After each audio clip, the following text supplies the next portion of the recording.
Hello, everyone, and welcome to the Greatest Mixtape Podcast. My name is Eric. And my name is Mac. And Eric, we are just two music junkies, aren't we? That's a great way to put it. We started this podcast over our mutual love of all things music. And here we are, 3 years? Almost 3 years. Almost 3 years, man. And music junkies, I like it. Yeah, no, I can't live without it, dude. Tonight, we're going to talk about a fun little topic. You had brought up the question when we did our trivia episode about who sang backups on the Danzig track. And a listener, good friend of the show, Rich, had recommended maybe do a episode about, uncredited musicians on songs. And it kind of got us brainstorming. And we thought, you know what? Let's just talk about awesome collaborations, because there's been a million of them over the years. Two artists getting together, maybe from different genres, maybe similar genres, age demographics, but just two artists getting together and doing something interesting. Right. That may turn you on to something new. Absolutely. Exactly. Right? You never know. As two artists get together, you may be familiar with one and not the other. Then all of a sudden, oh, wow, a whole new world has opened up to you. And history has shown that they don't always work.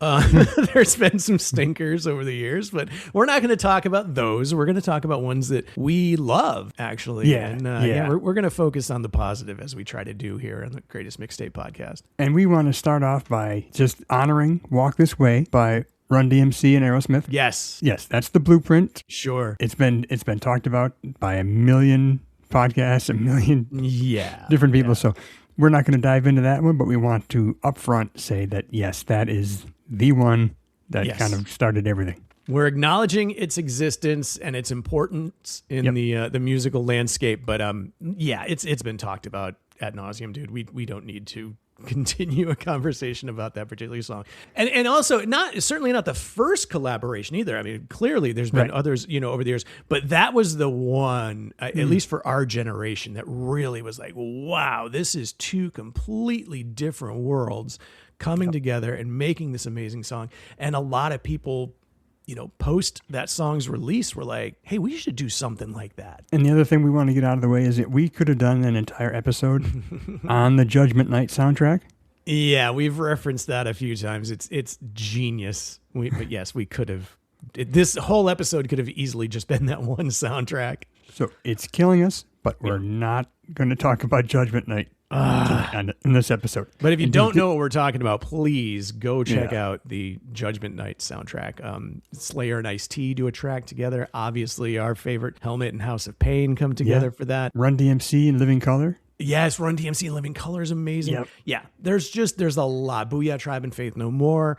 Amazing soundtrack. So, but again, we're not going to talk about that tonight. We'll move on. But this cut down was tough. Getting down to 5 songs. Dude, it really was. It made me think like, okay, we need to do more than one episode because this is brutal.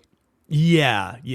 And at least from my perspective, what I was really trying to do with this one was I wanted to touch on a lot of different genres. I really kind of wanted to bounce around a bit.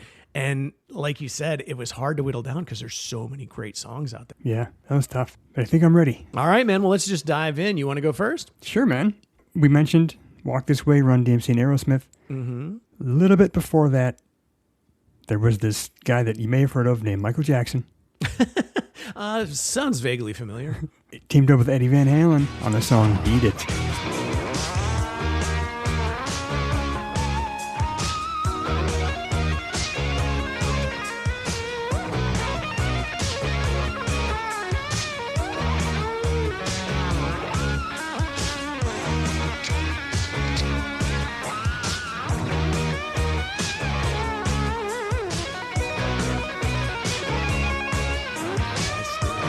Yes, dude, so good, right? Mm-hmm. Released as a single in '83 from an album, again, you may have heard of, called Thriller.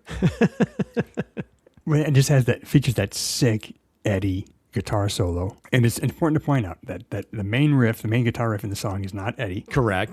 Right? That's Steve Lukather from Toto. Yes. So Eddie came in only to do the solo, and he did it for free. Mm-hmm. He did it as a favor. He just showed him and figured, what the hell? And he just ripped through a solo. Right. But he actually helped arrange the song while he was at it. Oh, I didn't know that. Yeah, as far as like when the solo should fit into the song. That was Eddie's direction, yeah. Oh, that's interesting. I just assumed he flew in, did the solo, and was out in like 15 minutes. But he actually had a little more of his fingerprints on that. That's cool. Yeah. But as we know, I mean, the song was huge, right? Yeah. Peaked at number 1 on Billboard Hot 100, stayed there for 3 weeks. But here's the ultimate, case of irony. Okay. So, Thriller hung around for a long time. It was on top of the charts forever, right? Yeah. So by the time Van Halen releases 1984, it only reached number 2 on the album charts. And why is that? Held out of the number 1 spot by Thriller. That's amazing. That is just crazy. That's the only thing that held Van Halen back from 1984 being a number 1 album. And Eddie had a big hand in that. And if I recall correctly, David Lee Roth was pissed that Eddie even did that. Yeah, that caused friction in the band, obviously. Yeah, for sure. And gave David Lee Roth the justification he needed to go pursue outside projects, which is when the band fell apart and David Lee Roth left. I think that was a inevitable end for them anyway. I Sure. don't think Eddie just being on a Michael Jackson track caused the downfall of the original Van Halen, but it certainly helped it along a little faster than maybe Sure, opened the door for Dave. Sure, for sure. What an iconic solo too, man. Right, it's very Eddie. Very much. The solo, but you think about him as an artist and his versatility, and he's able to fit into, a Van Halen song and effortlessly fit into a Michael Jackson song with his guitar playing. That's crazy. Yeah, it really, really is. And again, it's just a testament to his talent and ability. Just guys from another planet. Yeah, dude, miss that guy. Hell yeah. Well, great choice, dude. I love it. Right out of the gate. Good song, man. Right on. I thought that was a good place to start. Yeah. I like it. All right. Well, my first pick is I'm not focusing on a particular song because this collaboration actually turned into an entire album. And I'm talking about Queens of the Stone Age and Mr. Dave Grohl.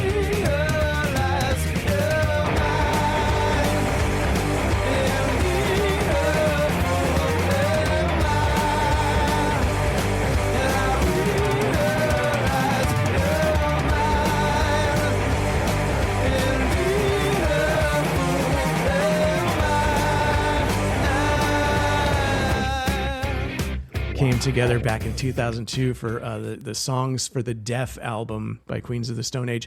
Yeah, I mean, it's just an alt-rock classic. It's just such a good album. And it was a reminder to everyone as to what an amazing drummer Dave Grohl is. Yes.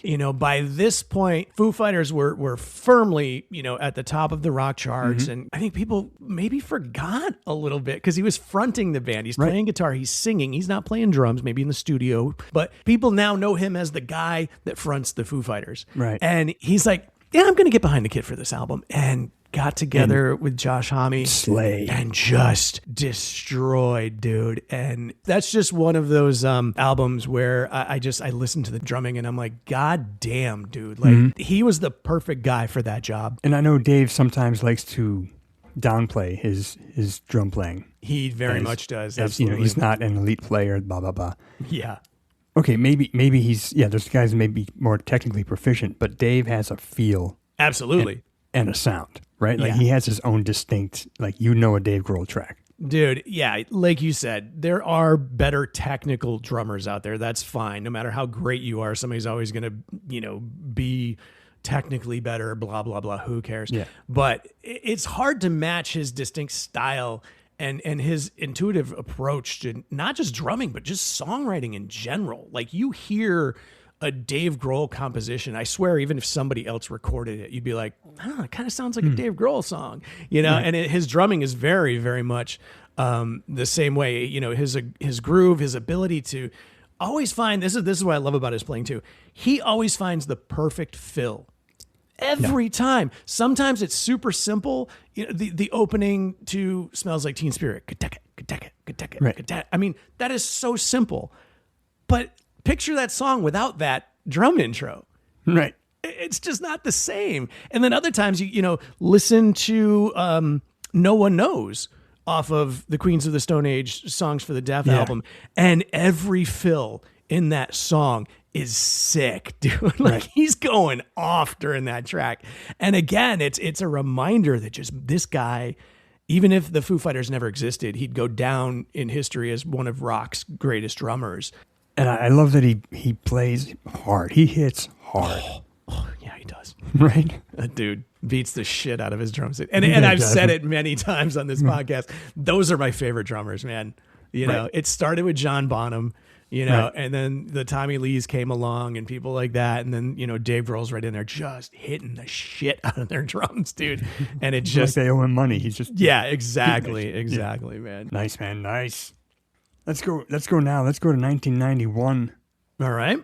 We're going to go with Anthrax and Public Enemy. Oh, dude. Bring the noise. How low can you go? Death row? What a brother, no. Once again, back is the incredible rhyme animal, the uncannibal D. Public Enemy #1. My phone said freeze, and I got numb. Can I tell him never had a gun, but it's the wax that the Terminator X1. Now they got me in a cell, cause my records they sell, cause a brother like me said, well, cause I'm prominent, I think you ought to listen to what he can say to you. One of the best collaborations in music history, as far as I'm concerned.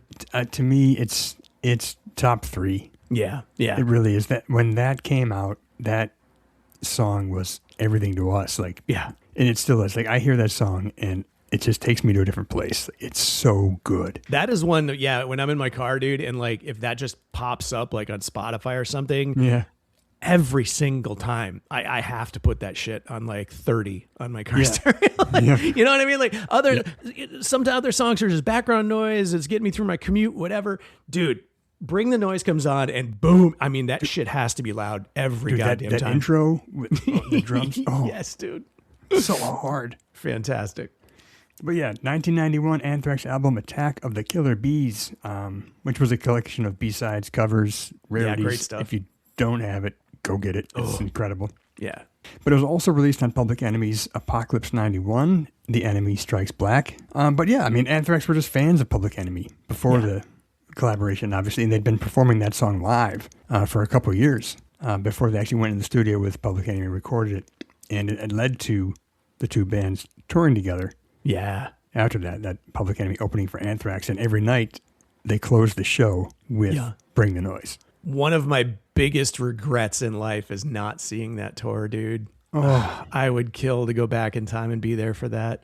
I could easily lie on the podcast and say I was there, but I know I wasn't. And God, I wish I could go back, man. Oh my God, must have been amazing, just incredible. But again, we earlier referenced "Walk This Way," Run DMC and Aerosmith as sort of the foundation, whereas this song just took it to a new level. Oh, for sure. And I don't know about you, but that song is what introduced me to Public Enemy. Yeah. I want to say same for me. Yeah. It was a long time ago, but. If I was, or to be honest, kind of like how I got into the Misfits because Cliff Burton from Metallica had the tattoo on his arm. Yeah. I may have gotten into Public Enemy or at least been exposed to them because, for Scott Ian used to, before this collaboration even happened, he used to wear Public Enemy t-shirts on stage. Yeah. And I remember going, well, Scott likes him. Maybe I should check it out. So I might have dabbled with them a little bit, but it was all right around that same time, man. Yeah, for sure. And I'd like to remind you, Eric, that you and I once performed this song in Eric's rehearsal space way back in the day. It was just the two of us. It was Eric on drums, me on the mic. Yeah. And we went for it. Yeah. You killed it, dude. I can't attest to how good it sounded, but... Oh, it's probably terrible on both our parts. Not an easy song to play on the drums, by the way. No. That intro Nothing by Charlie sick. Benante is easy to play. Yeah, exactly. But I just remember you because we tried it a couple times, and you're like, dude, no one's here. It's just us. Just loosen up and go for it. Just kill it. There's no chicks here, man. You can sound stupid. It's okay. Oh, man. That's great, dude. What a memory, man. Yeah, that was fun. Awesome song. It's one of my favorites of all time. And always in the back of my head, dude, I was like, maybe someday we could, like with one of my bands, I could get you on stage and do that song like in front of a club. That never came to fruition. But like I said in the last episode, we're not dead yet. We're not dead yet. Things can happen. All right, dude, where are we going next? All right, this next one, I'm going to go back a little bit further to 1981. It's going to be my only classic rock track on my list, but I couldn't let the first episode of this topic go by and not talk about the song, and there's a reason for that. I'm talking about Stevie Nicks and Tom Petty. Stop Dragging My Heart Around.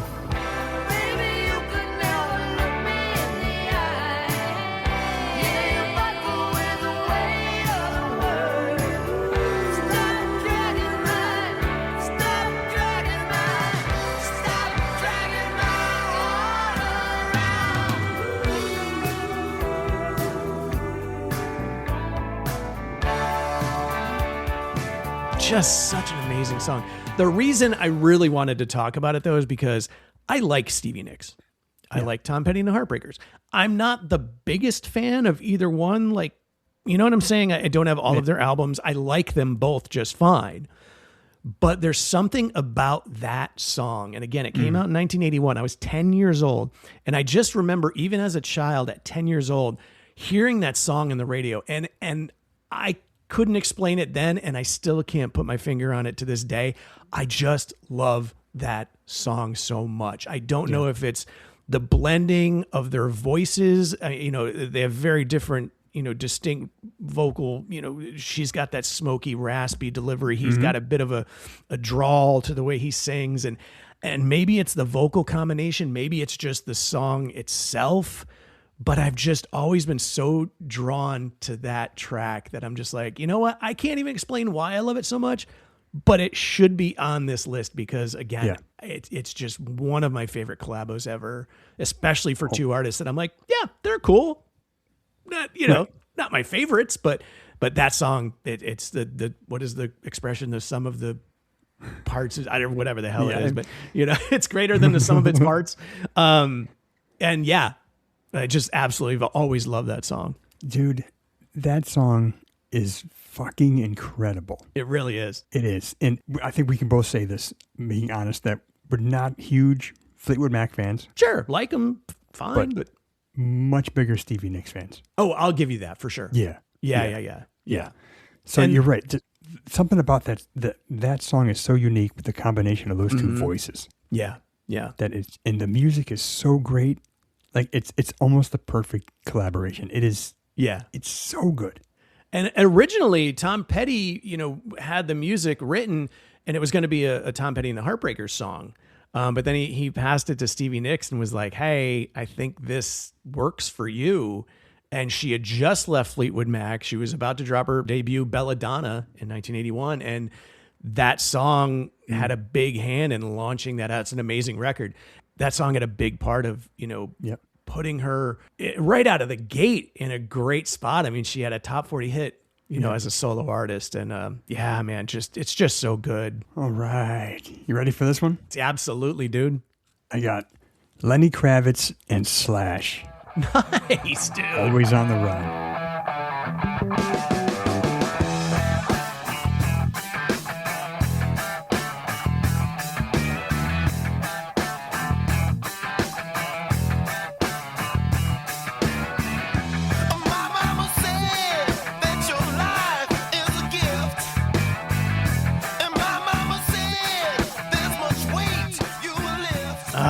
What a jam, dude. Dude, that guitar riff. Yeah. It's so fun and funky. But there's a story behind this, so I think you're going to like this. Nice, okay. So it came out, first single from Lenny's second album, Mama Said, in 91. Mm-hmm. Slash had actually written the music for the song, and his original intention was it being a Guns N' Roses song. No kidding. But Steven Adler was having difficulty with the song, couldn't get it. Okay. So Slash just kind of shelved it and saved it for the project with Lenny. No kidding. Was it just, he just couldn't get the groove right? Yeah. Like what was the, because it's not a complex song, but right. You got to have some swing. You got to have some groove. And maybe he was just struggling with that. And it could have been towards, the end for Steven Adler and Guns N' Roses when True. He was really battling substance abuse. Neck deep in it. Yeah. Yeah. So, but Slash and Lenny banged out, finished the writing and recording. They did it in a day. Wow. Just with a shit ton of vodka between the two of them, as the story goes. But yeah, Lenny does the vocals, the bass drums. They brought in some horn players later to finish the song out, and that was it. Pretty much done in a day. Wow. And those horns make the song even better. Yeah. But if you think about the song too, even if Steven Adler, could nail it and play it, that doesn't feel like a Guns N' Roses song. No, and maybe it's just because we've heard the song so many times and it's just so good.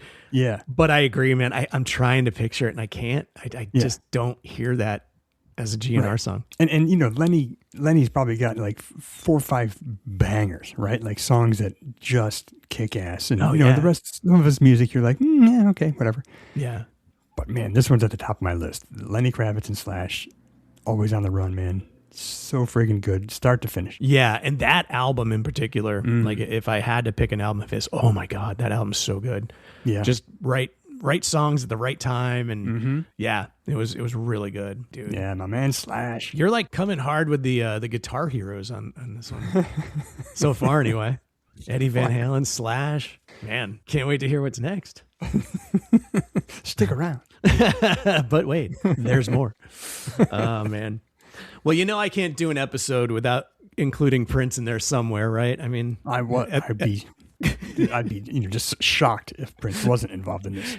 At this point, it's just become a bit. Like I said it before, we could do an episode about like Norwegian black metal, and I'll find a way to get Prince in the conversation. But this one I really find very interesting. I'm not going to talk about, You Got the Look with Sheena Easton, some of the bigger hits, because basically those were just Prince songs that he wrote, produced, performed, arranged, all the things. Then he brought somebody in and said, you sing this part.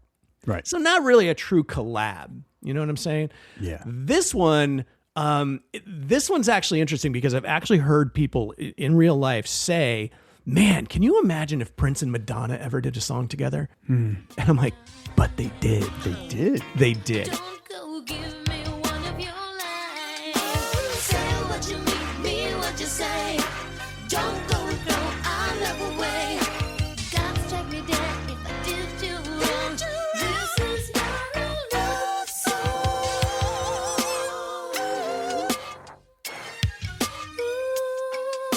Just be kind.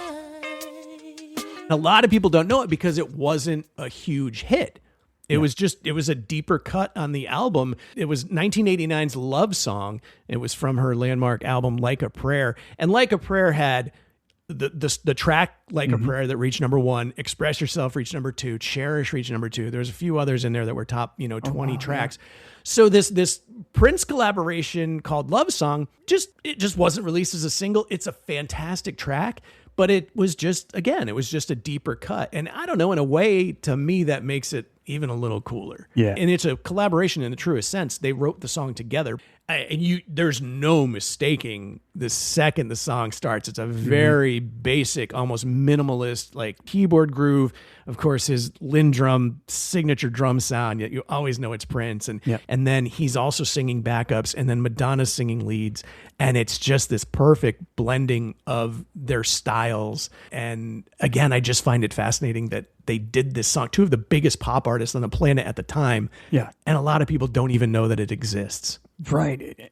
Like the obvious question is, how did that not become a monster hit? I don't know. Right. It is. I mean, musically, it's not the most, I'd say, accessible track on the album. You think about Cherish and Like a Prayer and Express Yourself. Those are written for the radio. This is a little more obscure. So maybe that's why the record company didn't push it as a single. But it's a fantastic song. And again, you've got two of the biggest ever, recording a song together, and it's fantastic. And Eric, too, either I read somewhere or I saw somewhere that Prince had his fingerprints at a few different places on that Like a Prayer album. Oh, really? I did not know that. Yeah, I think in the song Like a Prayer, he contributed some guitar work, possibly. Yeah. I need to dig a little deeper, apparently. I didn't know that. I could be wrong, but there's a chance that he may have had a little bit more to do than just that song. I'm going to have to go, again, do a little more digging, because shame on me if I didn't know that. All right, dude. I need you to finish the next line for me. Oh, I love it. Go for it. Hey, yo, Chuck. We got running mixes in the headphones. Dude. Yeah, it's all you Korn fans out there should know that is how the song Wicked starts.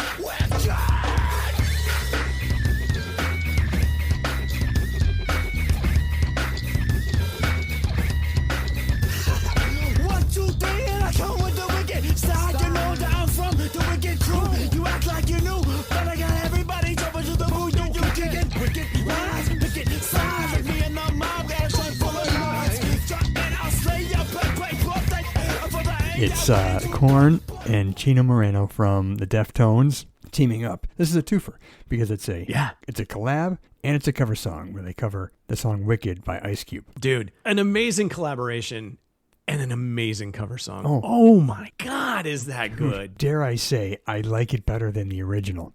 I mean, and that's saying a lot, dude, because Ice Cube's track fucking kills, dude. Fucking banger, right? All time. Great 100%. Song. Mm-hmm. But Chino and Jonathan Davis together on that track, dude, insanely good. Yeah. And the music, Korn, translating, this hip hop song into, live instruments, doing this and just so aggressive and raw and as was the original. It was a great choice to cover. Yeah.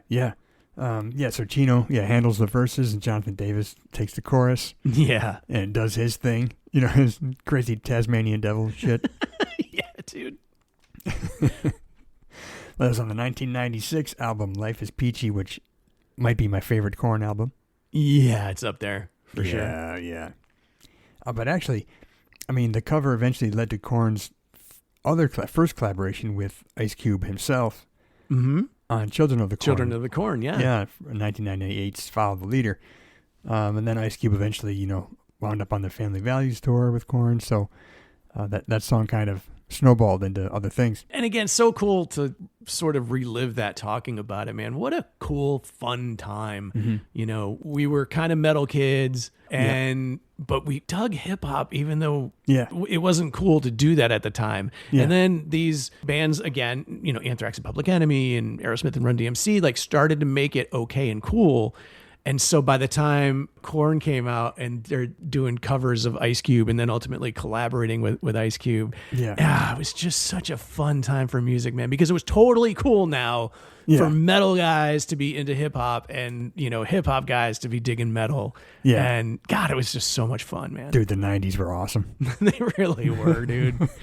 Now, just like any other era or genre, you can go back and you can pick out, there was shit. Yeah, I mean, let's be honest. But overall, man, there was so much good music and a lot of innovation coming out around that time.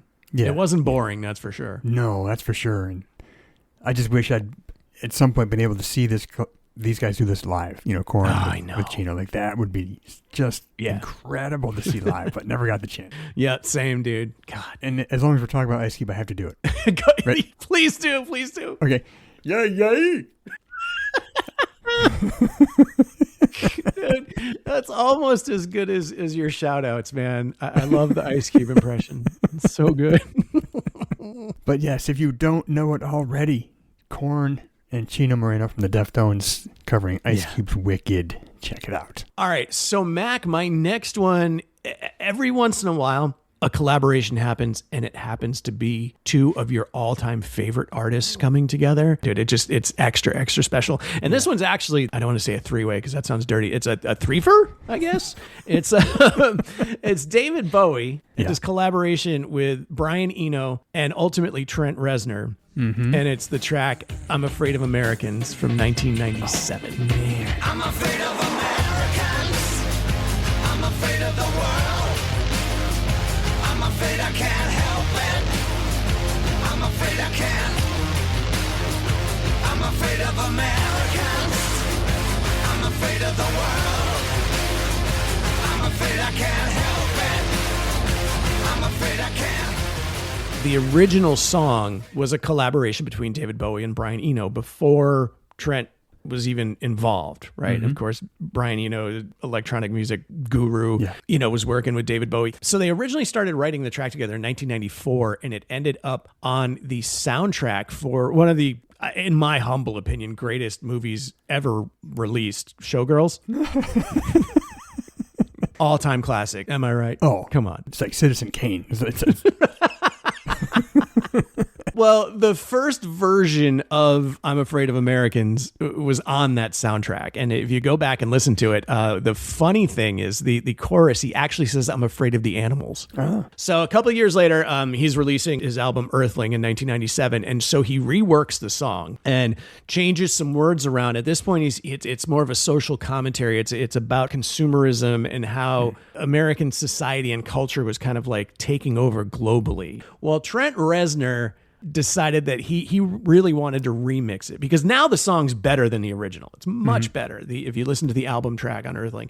Well, before they released it as a single, Trent kind of got involved and said, let me remix it.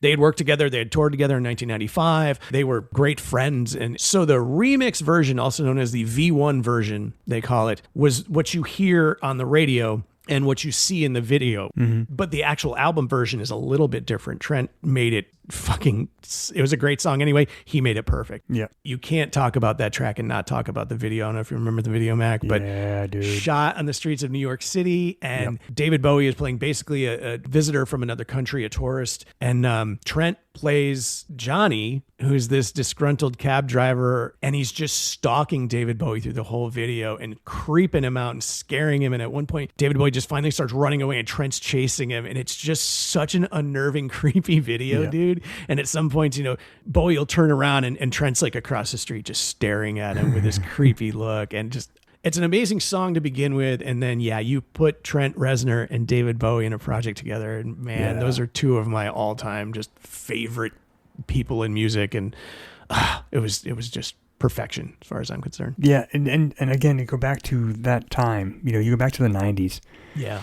And it was, interesting time just in our, growing process as individuals, but being able to recognize music as art. Yeah. And this song is one of those songs where you not only hear the song, but you saw the video and you're like, oh, this is art. And all the forms, like I said, all the forms are good, but it's really interesting if you go back and listen to, the 1994 version that ended up on the Showgirls soundtrack, greatest movie ever, and then the album cut from a couple years later, and then of course Trent's reworking of it to release it as a single. You listen to those three in succession and you just hear it getting better and better and better. Yeah. And I'm sorry, I just giggled by you. Anytime someone says Showgirls, I giggle. Sorry.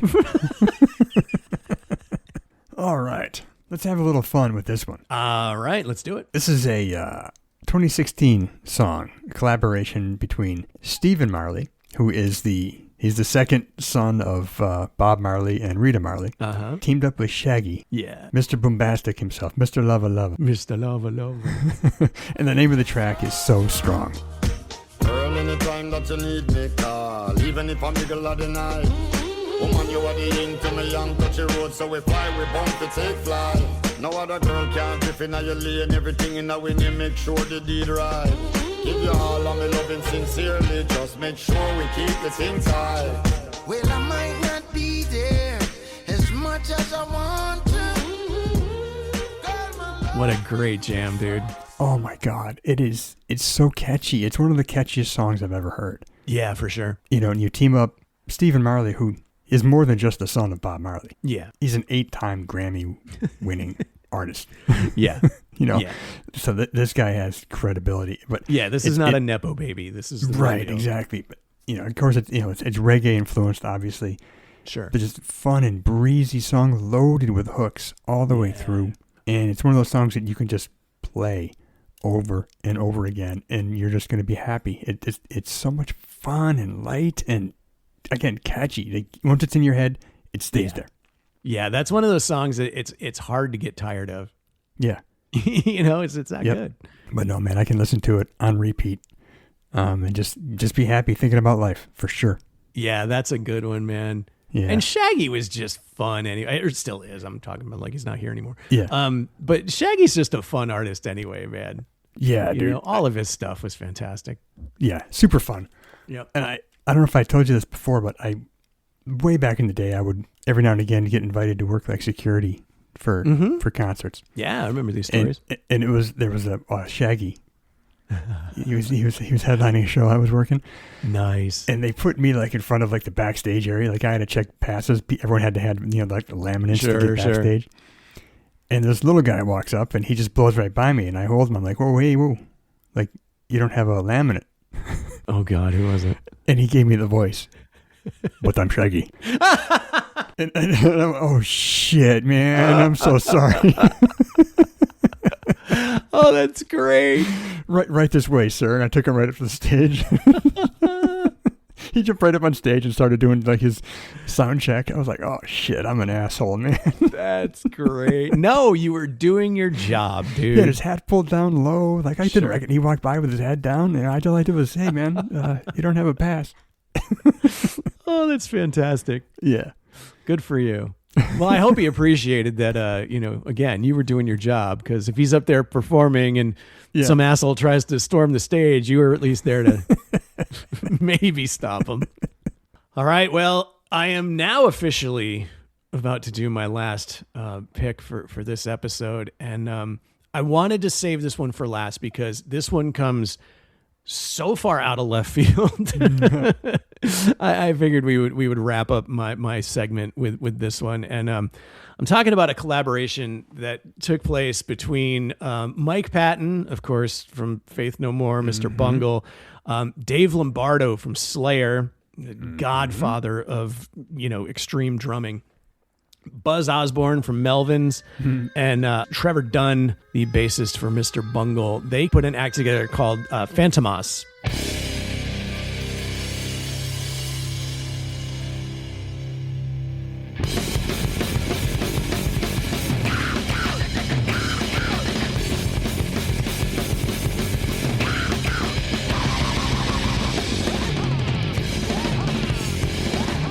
1999, their self-titled debut came out. And if you've never heard Phantomas before, oh my God.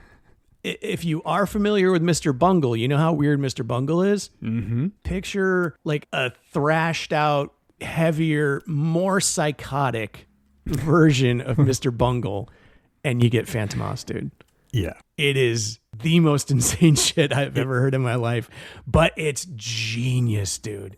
It's so crazy. Like I said, it's so hectic and chaotic. It's got blast beats and start-stop song structures and screaming to the point of, like, how is Mike Patton's voice holding up? Like, you think his vocal cords are just going to snap and come flying out of his mouth as he's screaming, dude.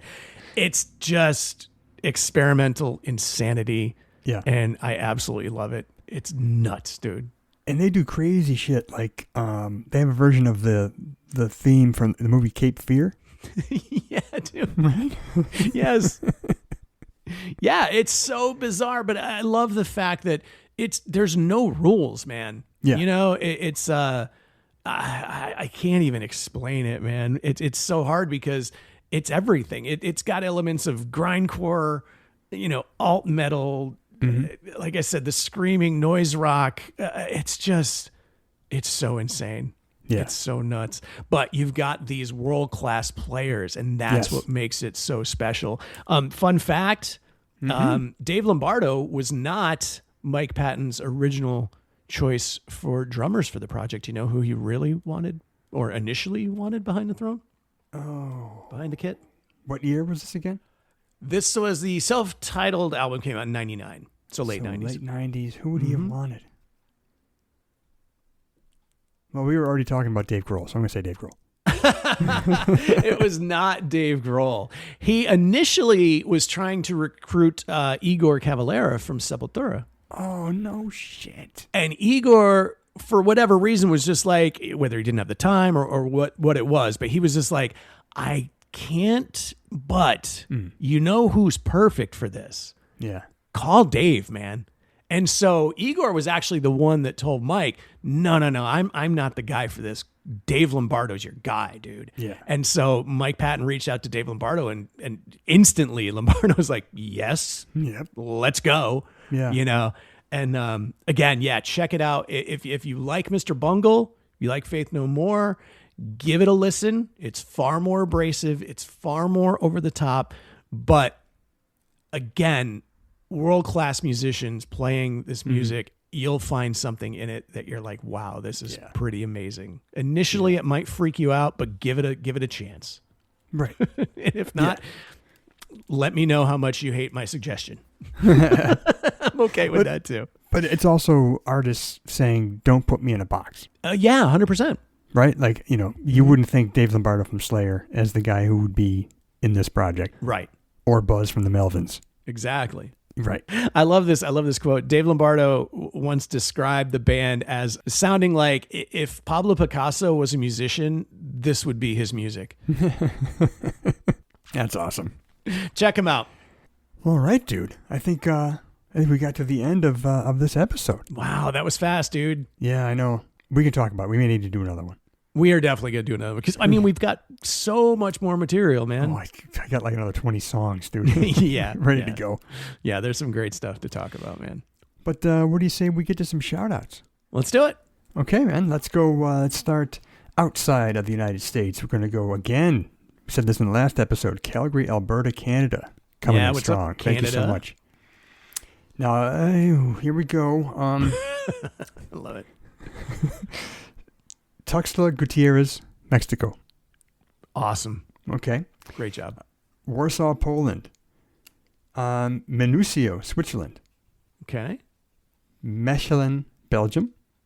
All right. This next one has a hyphen. It's another one from Germany with a hyphen. Oh, I love it. Oh, the German ones always get you, man. But they're two small words separated by a hyphen, so I think I can nail this. All right, let's hear it. Neo Germany. All right, dude. Right? I'm not going to correct you. So I'm not afraid of hyphens anymore. Good for you, man. Back here in the States, Dallas, Texas, Stone Mountain, Georgia, Brooklyn, New York, Washington, D.C., Round Rock, Texas, Amherst, New Hampshire, Lake Placid, New York, and Oceanside, California. Thank you all so much for listening. We love you for it. Yes, much appreciated. And then if you get a chance, if you want more, check us out on the socials. We are on Instagram, TikTok, and YouTube. And if you want some inside scoop, go to thegreatestmixtapepodcast.com, scroll to the bottom of the homepage, and sign up to be on our mailing list. Well, great job once again, Mac. That was a lot of fun. I enjoyed your choices. Same. All right, well, we are going to do this one again really soon. Until then, my name is Eric. And my name is Matt. And it's the Greatest Mixtape Podcast. Thanks for hanging out.